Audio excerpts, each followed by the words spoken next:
Leipzig, Olympique de Marseille, c'est jeudi, mais qu'ont fait les Allemands ce week-end? Vous allez voir, on va montrer quelques buts, et comme tu le disais Claude, c'est très très rapide, et on va le voir avec ces deux actions placées, plus exactement plutôt en contre-attaque plus que placées, avec ce premier but signé Forsberg, vous allez le voir sur ce centre au cordeau, magnifique. Oui, on avait la passe de Jean-Kévin Augustin juste avant, la diagonale qui était parfaite, et Werner encore qui... Timo Werner qui dézone énormément. Il est jamais, c'est le 9, mais il est jamais sur le front d'attaque. C'est le 11 sur l'écran, voilà, parce que tu as dit c'est le 9 qui a marqué, c'est Poulsen. Poulsen, il est dans l'idée, il tourne autour de Werner, mais en vrai, Werner, tu peux pas lui tourner autour parce qu'il est à droite. Et quand il dézone, ça nous plaît pas, nous, en défense, je vous le dis. Ah non, mais je pense que les buts vont aller dans ce que je disais avant, et je pense que Rudy Garcia est certainement l'a vu, on va pas jouer haut. Vous avez vu, ça va à 2000, tu leur laisses un peu d'espace. Messieurs, ça serait suicidaire. Petit point faible peut-être de cette équipe. Le gardien de but, on a sélectionné quelques actions tout à l'heure en rédaction. On l'a trouvé un peu léger, là très léger sur celle-ci. Et puis après, vous allez le voir, les suivantes. Il est léger, même si c'est quand même compliqué d'aller chercher peut-être cette tête. Regardez celui d'après. Ouais, celui d'après, il est un peu plus léger. Celui d'après, je pense que vous allez voir un peu le. Je suis d'accord avec vous. Et hop. Je suis d'accord avec vous. Et ils sont j'ai vu le match, ils sont très souvent nagés sur corner défensif. Mais malheureusement, si on n'a pas Rami et Rolando... On n'a peut-être pas trouvé le successeur de Mandanda, mais aussi on ne comprendra pas lui déjà.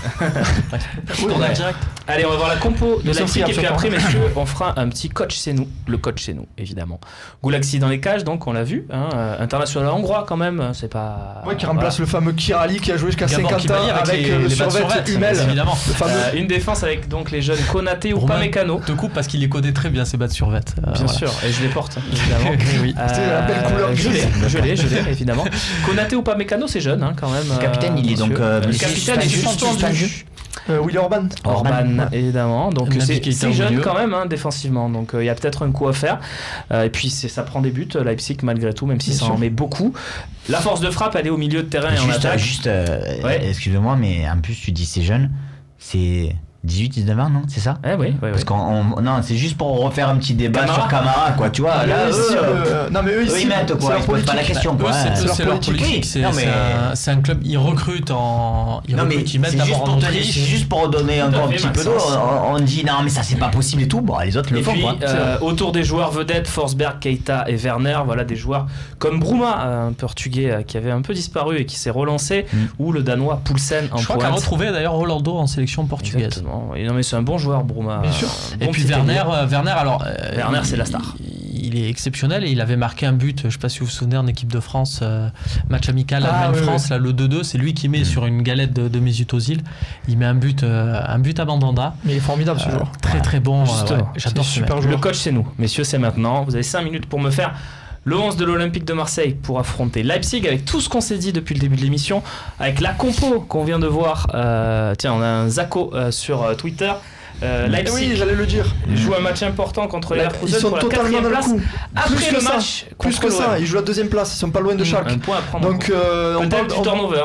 Non, mais même ou des blessures. Il n'y a pas qu'à nous que ça arrive. On parle de nous là qui jouons le podium, mais eux ils sont à fond dans le coup aussi. Donc point à prendre en compte. J'ai réécouté ce que vous disiez au moment où on a eu le tirage. Ils étaient 6e, peut-être ils vont passer. Maintenant ils sont 4e. Donc c'est vrai que et le 4e, c'est hyper sérieux. Le 4e est directement en Ligue des Champions. C'est différent. Et ils sont par contre derrière, ils ont un point. Ils sont un point derrière les autres. Non, mais c'est entre la 2 et la 8e place, tout est jouable. Le coach chez nous, Pelé dans les cages, évidemment. Voilà, là où il n'y a pas de débat, on va pas faire de débat. Je pense que vous voulez tous voir Sakai à droite et Amavi à gauche, en défense en tout cas. Allez, on maintient ça. Donc je vais vous demander votre charnière. Vous avez eu le temps d'y réfléchir. Romain Canuti, votre charnière. Cher ami, on va jouer en 4-2-3-1 puisque Garcia ne change quasiment jamais. Ouais, bien sûr. Rolando apte, juste pour ça. On part du principe qu'il est apte. Alors moi je vais mettre Luis Gustavo et Rolando. Très bien. Bastien? Ouais, je valide. Moi je reste sur ce que j'avais dit, Rolando Camara. Et toi Claude? Moi pareil, même le secte que lui. Que Max? Que Max, ouais. Ah donc c'est moi qui tranche. Évidemment. Rolando, c'est bon. Rolando, évidemment, capitaine. Rolando avec Gustavo. Moi, je pense qu'il faut mettre de l'expérience derrière et solidifier tout ça. Donc, vous n'avez plus. Rolando sera donc. Et Gustavo, juste pas pour apporter de l'eau à notre moulin, mais qui connaît Timo Werner. Encore une fois, il a affronté l'année dernière. Plutôt à gauche de la charnière, pardon. Ça me permet. Tatillon. Et perfectionniste. ça fait plus joli que Tatillon. Tout à fait. Il y a du Jean Fernandez en toi. Et ça prend pas mal. Merci beaucoup. J'aurais préféré que tu dises du Albert Raymond. Allez, on passe au milieu défensif. Où il n'y a plus Gustavo, tu auras remarqué, Romain. Bien sûr. Tu n'as pas le droit de le réutiliser. Maxence, du coup, maintenant que tu as volontairement placé Luis Gustavo en défense centrale, du coup, je peux ressortir Camara quand même. Bien sûr. Donc Camara avec Zambo. Camara, Zambo. Claude? Pas mieux. C'est mon idole. Ah oui, tout ce qu'il dit, je suis d'accord. Camara, Zambo. Valide aussi. Camara, Zambo. Allez, Camara, Zambo au milieu de terrain. Qui milieu de terrain axe droit? Plutôt Camara ou plutôt Zambo? Parce qu'on est dans le perfectionnisme. Plutôt Camara, parce que comme ça Zambo il aura Luis Gustavo derrière lui pour lui dire oh, Zambo, place-toi là, allez, toi là. Camara, Zambo, Anguissa au milieu de terrain. Payet en 10, je pense qu'il n'y a pas de débat, messieurs, à moins que vous ayez changé d'avis depuis tout à l'heure. Mais, non, Payet, ouais. Payet en 10. Thauvin sera certainement forfait, non? Oui, je pense que Thauvin ne jouera pas et je vois Payet dans le couloir droit comme c'était à Dijon. Voilà, je garde moi l'organisation de départ. Donne-nous tes 3. Payet, Sanson dans l'axe. Et alors je sais que vous l'avez pas trouvé bon contre Dijon, je trouve qu'il a été précieux, qu'il a récupéré quand même certains ballons dans l'entrejeu, qu'il a su un peu redescendre. Donc moi je mets Payet à droite, Sanson et Ocampos c'est à ton gauche. droit, le plus strict, Romain. Claude, quel est ton trio derrière l'attaquant que tu dévoileras après, évidemment? Alors, Payet, Sanson, je suis d'accord. J'aurais mis... Je mets où Sanson alors? Pareil, Payet à droite. Ah, tu mets Payet à droite, d'accord. Ouais, Payet à droite, Sanson et Ocampos. Bastien? Moi je mets Payet en 10, même si les arguments sont très intéressants, pour une autre raison, c'est qu'on risque d'avoir besoin des remplaçants et je pense que Sanson peut valoir le coup. On a vu à Lyon, contre Lyon, il a fait une bonne rentrée. Il peut nous servir en 13e, en 12e homme. Et je mets Ocampos et NJ, si c'est un peu reposé. Clinton. Les vrais le savent.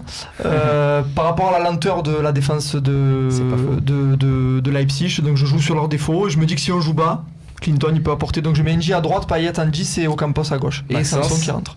Je vais te laisser choisir parce que je vais dire comme lui. Du coup, comme ça, au moins, tu es encore. Bon, moi je me prends Payet en 10, Ocampos à gauche et Sanson à droite. Non, mais du coup, je pense qu'on va mettre Morgan Sanson qui revient bien, donc ça sera on va mettre Payet à droite. On va faire ce que dit Romain Canuti, voilà. C'est fou cette influence. T'as vu ça? D'ailleurs, juste qu'est-ce que vous en pensez? Est-ce que Payet Ocampos, il vaudrait mieux pas inverser? Ouais, c'est du coup parce que j'étais très surpris de voir Payet à droite à Dijon, mais c'était pas si mal en fait. C'est vrai que c'était peut-être pour justement pour équilibrer, on va dire, avoir Ocampos qui défend plus pour aider du côté de Camara.